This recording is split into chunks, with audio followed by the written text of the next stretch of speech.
हाँ, हाँ। हमारे साथ एजुकेटर है जो हमें सपोर्ट करने के लिए हैं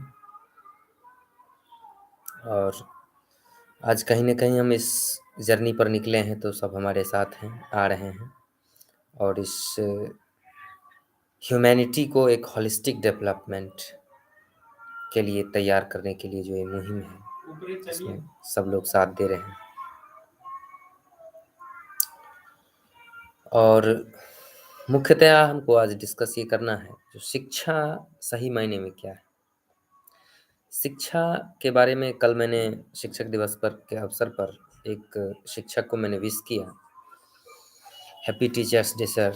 तो उन्होंने कहा जो सर एक्चुअली मैं ये कहना चाहूँ, जो ये टीचर्स डे जो हम मनाते हैं, इसमें शिक्षक का सम्मान कुछ भी नहीं है। मैंने बोला क्यों?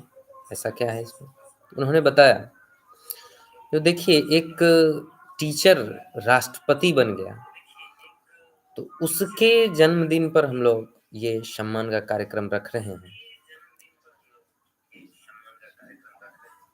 तो मेन हमको ये फ़ोकस करना है, तो वो तो राष्ट्रपति का सम्मान हो गया ना।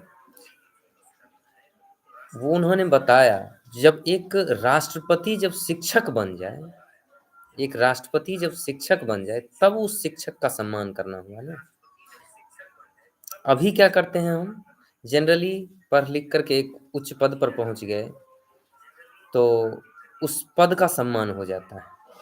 और जब उस पद पर से उतर के लिए, शिक्षण के लिए, कार्य के लिए आता है, तो उन्होंने बताया अगर आप शिक्षक दिवस ही कहना चाह रहे हैं, तो डॉक्टर एपीजे अब्दुल कलाम, जो उन्होंने शिक्षक को जो सबसे ज़्यादा जो सम्मान दिया, डॉक्टर एपीजे अब्दुल कलाम, उन्होंने राष्ट्रपति बनने के बाद भी शिक्षण का कार्य नहीं छोड़ा और उसके बाद पुनः शिक्षण कार्य में चले।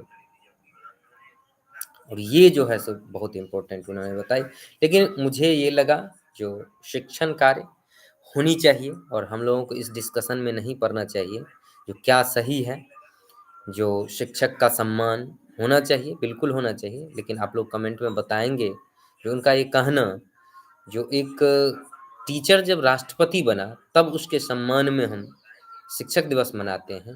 जिस दिन एक राष्ट्रपति शिक्षक बन जाए, उस दिन इससे बढ़कर के सम्मान कुछ भी नहीं हो सकता है। तो इस तरह की कुछ बातें उन्होंने बताई। मुझे तो ऐसा नहीं लग रहा है कुछ विशेष। मैं इसमें पढ़ना भी नहीं चाह रहा हूँ, क्योंकि मेरा एक मिशन है और इस मिशन को मैं आगे लेकर के जाना चाह रहा हूँ। लेकिन उन शिक्षक का जो कमेंट था, उसको मैंने आपको बताया और होना भी चाहिए। सभी लोगों का विचार है, सभी लोगों के विचार का तो स्वागत होना ही चाहिए इस मंच पर। उसके साथ-साथ आगे हम चलते हैं, जो शिक्षा आखिर सही शिक्षा क्या है? असली शिक्षा किसको बोलते हैं? असली शिक्षा मेरे मायने में सिर्फ़ बुकिश नॉलेज नहीं। शिक्षा शिक्षा में हमें क्या करना है, जो शिक्षा में सिर्फ़ बुकिश नॉलेज ले लिए और बस कोई ना उससे एम्प्लॉयबिलिटी क्रिएट हुई, ना उससे एंटरप्रेन्योरशिप क्रिएट हुई, ना उसमें कोई रिसर्च एंड इनोवेशन है, कुछ भी नहीं। तो उसमें हमको क्या करना है, बुकिश नॉलेज ले लिए, बहुत अच्छी है शिक्षा, वहाँ तक ठीक है, कोई दिक्कत नहीं। लेकिन उसके बाद जो रियल एजुकेशन चालू होता है, यानी कि हम शिक्षा ले लिए, अब उस शिक्षा का इम्प्लीमेंटेशन ही रियल एजुकेशन। और इम्प्लीमेंटेशन किस तरह से? एक मानव का होलिस्टिक डेवलपमेंट। आज देखिए टेक्नोलॉजी कहाँ से कहाँ चली गई। क्या आदमी उस टेक्नोलॉजी के बराबरी में आ रहा है?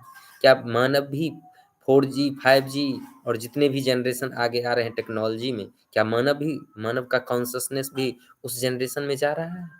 तो कहीं न कहीं, किसी न किसी पॉइंट पर, जो शिक्षा का जो और क्वालिटी एजुकेशन जिसको बोलते हैं, बुकिश नॉलेज के अलावा एक्स्ट्रा करिकुलर और उसके साथ-साथ एजुकेशन जो हम लिए हैं और जो सीखे हैं, उसको जीवन में इम्प्लीमेंट कैसे करेंगे? क्रिएटिविटी अपने अंदर कैसे पैदा करेंगे?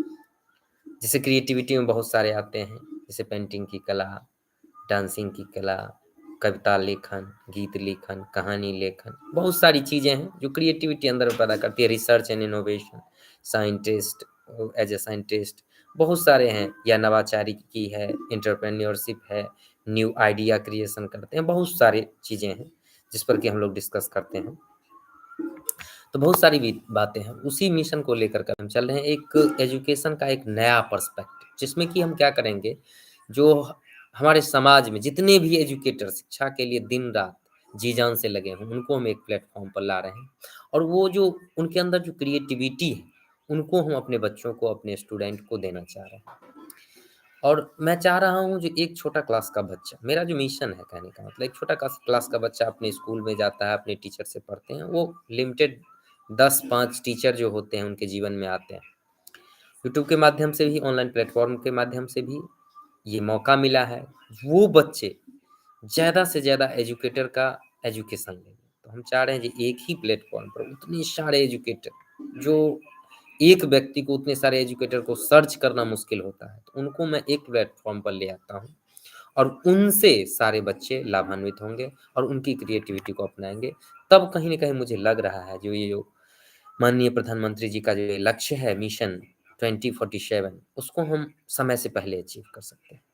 वो हर एक देश का सपना होता है और उस सपना को लेकर के मैंने चला है और हमारे साथ बहुत सारे हैं, मैं अकेला नहीं हूँ, बहुत सारे एजुकेटर हैं हमारे साथ और एक यूथ मोटिवेटर भी हैं, जो कि अभी आए हुए हैं, जिनको भी मैंने स्टूडियो में बुलाया और वो आ रहे हैं, आपको कुछ अपनी अनुभव बताएँगे, जो एक यूथ के लिए।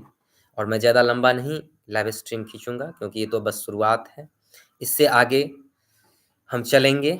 और स्वागत है मिस्टर अंजेश कुमार अग्रवाल का और हम उनका स्वागत करते हैं। आइए सर। Good स्वागत morning, है। all of you. कैमरा में देखिए और सब इसमें आपको व्यू करेंगे। Good morning, all of you. मैं सेल्फ अंजेश, मैं from Rosera, by professional direct selling business. और आज जितने भी यूथ है, आज मेरे साथ यूथ जितने भी जुड़े हुए हैं, लगभग मैं बता दूं कि सर आज कितने लोग हैं हम लोग के साथ। लगभग तो यूथ के लिए एक ही संदेशा है और यूथ के लिए कहना चाहेंगे, आज जितने भी यूथ है आज कहीं कहीं काम कर रहे हैं हर क्षेत्र में। आज युवा जो भी चाह रहे हैं, आज डिजिटल इंडिया में आज स्टूडेंट के पास कम और शिक्षित जो बच्चे हैं जिसके पास आज स्किल नहीं है, और बच्चे जो बेरोजगारी का कारण सबसे आज 77% ऐसे स्टूडेंट हैं जो ग्रेजुएशन करके बेरोजगार है। क्या सर मैं सही हूँ? बिल्कुल, बिल्कुल, बिल्कुल आज सही। 75% ऐसे स्टूडेंट हैं जो ग्रेजुएशन करके बेरोजगार है, और हम बताएंगे कि बेरोजगार क्यों है, आखिर बच्चे के पास क्या ऐसे स्किल है जिस स्किल से बच्चे आज तैयारी करना चाह रहे हैं। कहीं कहीं बच्चे के पास दिक्कत है। तो सबसे पहले बच्चे के पास स्किल नहीं है। और स्किल में क्या, स्किल में आज जानते होंगे कि हम बचपन से लेकर अभी तक 12 तक हम जो भी पढ़ाई और जो भी हम एजुकेशन तैयारी कर रहे हैं, वो एजुकेशन मुझे लाइफ में काम नहीं आता है। बच्चे के अंदर जो है सो क्यों नहीं काम आता है, जो रीजन ये होता है कि बच्चे के पास एक अच्छी स्किल नहीं होता, चाहे वो कम्युनिकेशन स्किल की बात करें, चाहे प्रेजेंटेशन स्किल की बात करें, चाहे बच्चे के अंदर पर्सनालिटी की बात करें। तो बच्चे के अंदर कम्युनिकेशन स्किल नहीं होने के कारण कहीं कहीं बच्चे हर फील्ड में आज जाने के बाद जो है सो आज युवा बेरोजगार हो रहे हैं। बच्चे के अंदर जो है सो एक डिजिटल स्किल नहीं। आप जानते होंगे कि बिना कंप्यूटर कामयाबी मुश्किल। आज दुनिया की कोई भी ऐसी सेक्टर नहीं है, जब तक आप बच्चे कंप्यूटर में एक्सपर्ट नहीं होंगे, जब तक बच्चे के पास टेक्निकल हैंड नॉलेज नहीं रहेंगे, तब तक बच्चे अशिक्षित हो पाएंगे। अर्थात किसी भी फील्ड में बिना कंप्यूटर कामयाबी मुश्किल। दुनिया का कोई भी ऐसा फील्ड नहीं है, जब तक आप कंप्यूटर, जब तक आपके पास एक अच्छी स्किल डिजिटल स्किल नहीं रहेंगे, तब तक आप चाह के भी कुछ नहीं कर पाएंगे। भले आपके पास बुक नॉलेज है, काफी अच्छी नॉलेज है, क्रिएटिव नॉलेज है आपके पास, लेकिन आपके पास पर्सनालिटी नहीं है। आपके अंदर जो स्किल होनी चाहिए, जो पब्लिक स्पीकिंग जो होनी चाहिए, जो कम्युनिकेशन स्किल होना चाहिए, वो स्किल कहीं कहीं बच्चे के पास नहीं होता। इस वजह से भी बच्चे आज हर फील्ड में जाके भी अशिक्षित होते हैं। दूसरी रीजन ये है कि बच्चे के पास शिक्षित ये तो है ही, उसके बाद जो है सो बच्चे के पास कम से कम आज कई को ऐसे बच्चे हैं जिसके पास नॉलेज तो है, हर चीज है, लेकिन आज बच्चे जॉब के पीछे ज्यादा एक्साइटेड हो रहे हैं। और उसमें भी आप देखेंगे कि सबसे ज्यादा अगर बच्चे आज जॉब के पीछे भाग रहे हैं, तो उसका जो है सो 95% ऐसे बच्चे हैं जो जॉब से पीछे कर रहे हैं। जिस समय उसका एज होता है, करियर होता है, सेल्फ डेवलपमेंट है, तो कुछ करने का लाइफ में, उस समय जो है सो बच्चे जॉब के पीछे भागते हैं। जॉब का अर्थ होता है जॉइन अदर द बिजनेस। हम जॉइन करेंगे अपने मालिक और अपने बॉस के लिए काम करेंगे, हम खुद के लिए काम नहीं कर पाते हैं। कहीं कहीं हम जो अपने स्किल जो डेवलप करने में नहीं लगाते हैं, हम पार्ट टाइम कुछ करना नहीं चाहते हैं, हम अपने मम्मी पापा पे ही डिपेंड रहते हैं, खुद पे डिपेंड होना नहीं चाहते हैं। और जिस दिन से अगर आप खुद पे डिपेंड होना शुरू कर देंगे, उस दिन से आप कामयाबी हासिल कर सकते हैं। लाइफ में जो भी कर रहे हैं, कुछ भी करिए, आप कुछ भी करके आप इनकम ऑफ स्रोत बढ़ाइए, कुछ भी करके लर्निंग करिए। जब तक लर्निंग नहीं करेंगे, तब तक कुछ नहीं होगा। लर्निंग करना बहुत ज़रूरी है और लर्निंग जब करेंगे तो अर्निंग खुद ही होने लगेगा आपको, क्योंकि लर्निंग से ही एक अच्छे अर्निंग आते हैं। तो कहना चाहेंगे और कुछ है तो सर बताएँगे आप मैं इस सर ये इसमें? कहना चाहूँगा आपका जो अभी तक ऑफ़लाइन जो मोटिवेशनल स्पीच चल रहा था और अभी आपने मैं भी ऑनलाइन अभी तक वर्ल्ड में एंटर नहीं किया था क्योंकि मैंने जी, जी, जी। ऑनलाइन का पोटेंशियल तो मैं समझ रहा था, लेकिन बहुत सारे प्रॉब्लम थे जिस कारण मैं ऑनलाइन नहीं स्टार्ट किया था। लेकिन इस मिशन को मैंने ऑनलाइन स्टार्ट किया है और आप भी ऑफ़लाइन बहुत सारे प्रोग्राम किए हैं और जब से मुझे आपसे पहचान हुई तो आपका बहुत सारा मोटिवेशन मुझे अच्छा लगता है और आपकी एजिलिटी बहुत अच्छी लगती है और मुझे लगता है जो आप जैसे युवा अगर हमारे इस मिशन में साथ दें, तो इस मिशन को हम साकार बना पाएँगे। तो हुँ, कुछ लाइन्स जो हैं, जो आप अक्सर बोलते रहते हैं स्टेज पर, मैं चाहूँगा जो आप यू युवा को वो लाइन्स बताएँ जिनसे कि कुछ मोटिवेशन हो।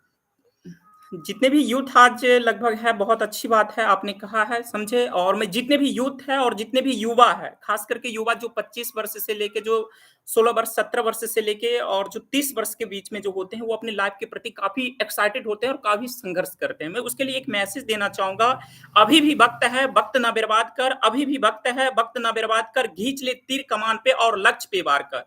खींच ले तीर कमान पे और लक्ष्य पे वार कर और जब लक्ष्य पे वार करेंगे तो आपको कामयाबी मिलेंगे ही मिलेंगे और एकदम मिलेंगे, डेफिनिट है, 110% गारंटी के साथ है, मिलेगा। अगर लक्ष्य पे आप कंटिन्यू जो आपके मकसद है, जो ड्रीम है, उस ड्रीम पे आप काम करेंगे, मकसद करके 1 घंटा, 2 घंटा, 3 घंटा ही अगर आप कंटिन्यू अपने ड्रीम पे काम करेंगे, जब तक आप ड्रीम पे काम नहीं करेंगे, लक्ष्य पे वार नहीं करेंगे, तब तक आपके पीछे कामयाबी नहीं आएँगे।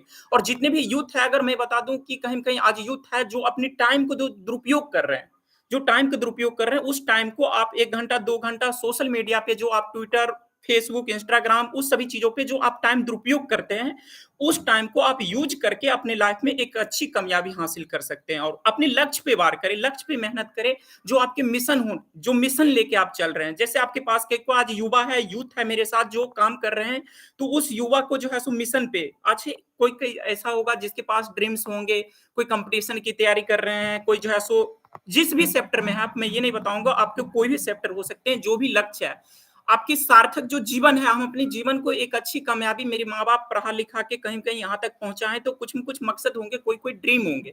तो उस ड्रीम्स पे आप एक बार नहीं हज़ारों बार-बार जब ड्रीम्स पे काम करेंगे, तो ड्रीम पे काम करेंगे तो कामयाबी आपके पीछे झक मार के आएगा और आसानी से आएगा। कहता है ना, एक बुर्जुर्ग इंसान भी एक बुर्जुर्ग इंसान भी उस योद्धा को देखो जिसकी हार निश्चित है, वो लड़ने का परिपक्व दिखाता है। अगर निश्चित हो तो एक बुर्जुर्ग इंसान भी अगर जीत अगर निश्चित हो तो एक बुर्जुर्ग इंसान भी लड़ सकता है। लेकिन देखो उस परिक्रमक योद्धा को देखो जिसकी हार निश्चित है, वो लड़ने का परिक्रमक दिखाता है, रियल रूप में योद्धा है। अगर आप योद्धा बनना चाहते हैं तो आप हज़ार नहीं लाखों बार प्रैक्टिस करेंगे, तो प्रैक्टिस करके एक अच्छी जगह पे आप पहुँच सकते हैं।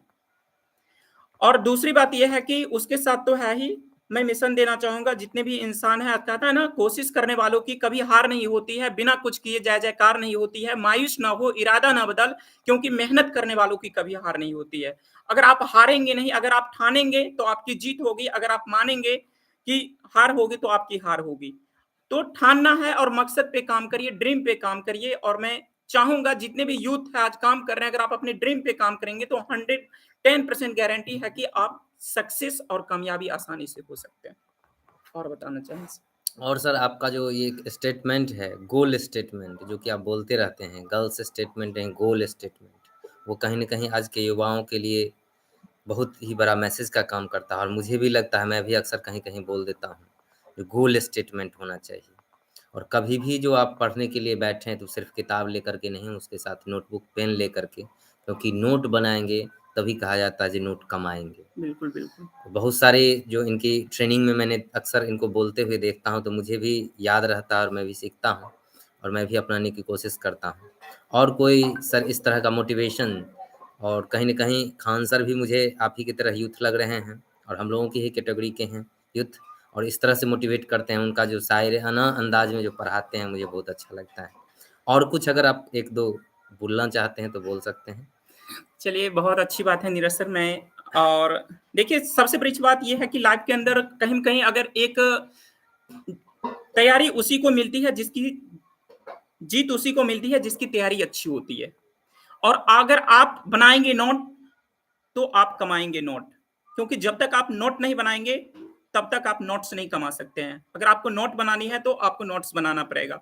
और ड्रीम्स और गोल्स की बात करते हैं, आज जानते होंगे कि आज मैं बता दूँ, आज कम से कम जो है सो आज 65% युवा है, आज जितने भी यूथ है, युवा है, खास करके जो उसकी सबसे ज़्यादा जो टाइम दुरुपयोग हो रहे हैं सोशल मीडिया पेज पे, वो गर्ल स्टेटमेंट पे फ़ोकस करके उसके टाइम दुरुपयोग हो रहे हैं। इस बात को आप भी मानेंगे, आप देखे बिल्कुल, होंगे कई को बिल्कुल, जो है सो बिल्कुल, आज बिल्कुल। यूथ जो है सो कहीं न कहीं आज यूथ अपने टाइम को सबसे ज़्यादा दुरुपयोग कर रहे हैं। लगभग जो है सो 64,000 ऐसे लोग हैं, जो मिलियन युवा आज यूथ आते हैं, पेज पे सब्सक्राइब करते हैं और देखते हैं, तो उसकी जो सबसे ज़्यादा जो टाइम दुरुपयोग होता है, उसका जो है सो सोशल मीडिया पेज पे होता है। बिल्कुल, और बिल्कुल। सोशल मीडिया पेज पे भी जो है सो गर्ल्स स्टेटमेंट पे ज़्यादा फ़ोकस होता है। भले तो आपको मैं बता दूँ, एक संदेश देना चाहूँगा कि जितने भी लोग हैं, मेरे साथ जो भी आप देख रहे हैं, सुन रहे हैं, वो उसका मिशन होनी चाहिए, एक बच्चा और ये यूथ का मिशन होनी चाहिए कि उसे गर्ल स्टेटमेंट पे फ़ोकस नहीं करनी चाहिए, गोल स्टेटमेंट पे फ़ोकस करनी चाहिए। और जो इंसान 2 साल, 3 साल कंटिन्यू अगर गोल स्टेटमेंट पे फ़ोकस कर लेंगे, तो 110% गारंटी है कि मैं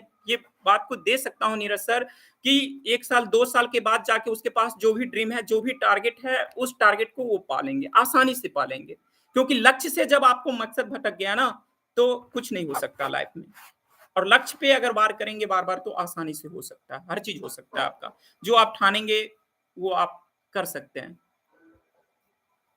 बिल्कुल, बिल्कुल। तो गर्ल स्टेटमेंट पे फ़ोकस नहीं होनी चाहिए, आपका गोल स्टेटमेंट पे फ़ोकस होनी चाहिए और गोल स्टेटमेंट पे जब आप फ़ोकस करेंगे, तो आपकी कामयाबी आपके पीछे झक मार के आएँगे। और जहाँ तक कि मेरा कुछ अपना जो रिसर्च है, जिसमें कि एक बात और मैं बता देना चाहता हूँ, बहुत सारे एजुकेटर्स हैं और एक बहुत पुराने एजुकेटर हैं, जिनका भी नाम आप मे बी जानते होंगे। गीजू भाई बधेका जिनको बोला जाता है, और शिक्षा के क्षेत्र में उन्होंने एक क्रांति 100 साल पहले की बात है, इम्पेरियल टाइम की बात है, जब अंग्रेज़ थे उस समय की ही बात है। उन्होंने शिक्षा में एक बहुत बड़ा प्रयोग किया था और उनकी किताबें आप पढ़िए, मिल जाएँगे आपको। नेशनल बुक जो है उसको पब्लिश किए हुए हैं, एनबीटी नेशनल बुक ट्रस्ट, और बहुत सारी हैं, इंटरनेट पर भी उनकी जानकारियाँ आपको बहुत हद तक मिल सकती हैं। बिल्कुल, बिल्कुल, बिल्कुल। नीरज सर का कहना बिल्कुल सही है, क्योंकि आप लाइफ़ में अगर एक अच्छी कामयाबी हासिल करना चाहते हैं, कहते हैं ना, अगर टॉप के 1% लोगों में अगर आप शामिल होना चाहते हैं, तो टॉप के 1% लोगों ने जिस कामों को कर के वो अपने लाइफ़ में सक्सेस हुए हैं, तो वही आपको काम करना पड़ेगा। और उसके लिए आपके पास, अगर आप रिच बनना चाहते हैं, अगर ज़िंदगी में एक अच्छी कामयाबी हासिल करना चाहते हैं, तो आपको काम बुक पे करना पड़ेगा। क्योंकि जब तक आप बुक रीड नहीं करेंगे, तब तक आप रिच लोगों के साथ नहीं रह सकते हैं। अगर आपको रिच लोगों के साथ रहना, तो उसके मोटिवेशनल वीडियो देखिए, बुक्स रीड करिए, जो कामयाबी हासिल कर सकते हैं, जिस क्षेत्र में जाना है, उस फ़ील्ड का आप 2 से 3 घंटा बुक रीड करें और बुक रीड करने के बाद भी आप एक अच्छी कामयाबी हासिल कर सकते हैं। क्योंकि जो पहले से लिखा हुआ है, पहले से बना हुआ है, उसको आप बुक के माध्यम से जान जाते हैं। उसके बाद आप अपना दिमाग लगाइए, इससे आगे हम देश के लिए, दुनिया के लिए, समाज के लिए, अपने लिए, भविष्य के लिए, अपने आने वाले पीढ़ी के लिए, इस पृथ्वी के लिए, इस ह्यूमैनिटी के लिए, उस बेस से आगे क्या कर सकते हैं। किताब का मतलब है यहाँ तक रिसर्च हो चुका है और किताब से आगे आपको बढ़ना है, और जब आप उस मुहाने पर ही नहीं आएँगे, उस किताब के मुहाने पर ही नहीं आए, तो आपको पता ही नहीं है जो कहाँ तक रिसर्च हो चुका है। इसलिए किताब भी ज़रूरी है और किताब से आगे भी बढ़ना ज़रूरी है। किताब पढ़ने के बाद उसको इम्प्लीमेंट करके उससे आगे रिसर्च आपको कंटिन्यू करना है, और क्रिएटिविटी, रिसर्च एंड इनोवेशन और सारा नवाचार और अल्टरनेटिव रिसर्च होना चाहिए, और रिसर्च इंस्टीट्यूट है, वहाँ भी रिसर्च होने चाहिए। हर एक तरफ से जब प्रयत्न होंगे, चारों तरफ से प्रयोग, और ये रिसर्च एंड इनोवेशन सिर्फ साइंस एंड टेक्नोलॉजी में ही नहीं, हर एक क्षेत्र में, साहित्य में भी होना चाहिए, और मतलब जितने भी कला के क्षेत्र हैं, उसमें भी होना चाहिए। हर एक क्षेत्र में जब रिसर्च होंगे, हर एक तरह से थॉट एंड थिंकिंग में होना चाहिए। साइंस फ़िक्शन देखिए, अगर किताब कुछ लिखा जाता है, तो उस पर फ़िल्म बनती है और उस पर रियलिटी आ जाती है और वैसा फिर दुनिया में होने लगता है। तो कहने का मतलब वो भी क्रिएटिविटी ही है। सारा कुछ क्रिएटिविटी, तो हम लोग अपना दुनिया को जितना दे सकते हैं, उतना देने की कोशिश करें। और आज के लिए बस इतना ही। आपने बिल्कुल, स्टूडियो में आया थैंक यू सो और मच युद्ध सर। के लिए आपने इतना कुछ बोला, उसके थैंक यू लिए सर। बहुत-बहुत धन्यवाद। टी 47 और हमारे माननीय प्रधानमंत्री का जो आह्वान है, उसको के लिए हम आगे बढ़ चुके हैं। बिल्कुल, थैंक यू, बिल्कुल, बिल्कुल। धन्यवाद। जय बहुत-बहुत हिंद, धन्यवाद नि कह सकते हैं बिल्कुल, जय बिल्कुल। धरती जय माता, हिंद। वसुधैव कुटुम्बकम, इसकी को लेकर के इसी ध्येय वाक्य आगे बढ़ रहे हैं। धन्यवाद। धन्यवाद।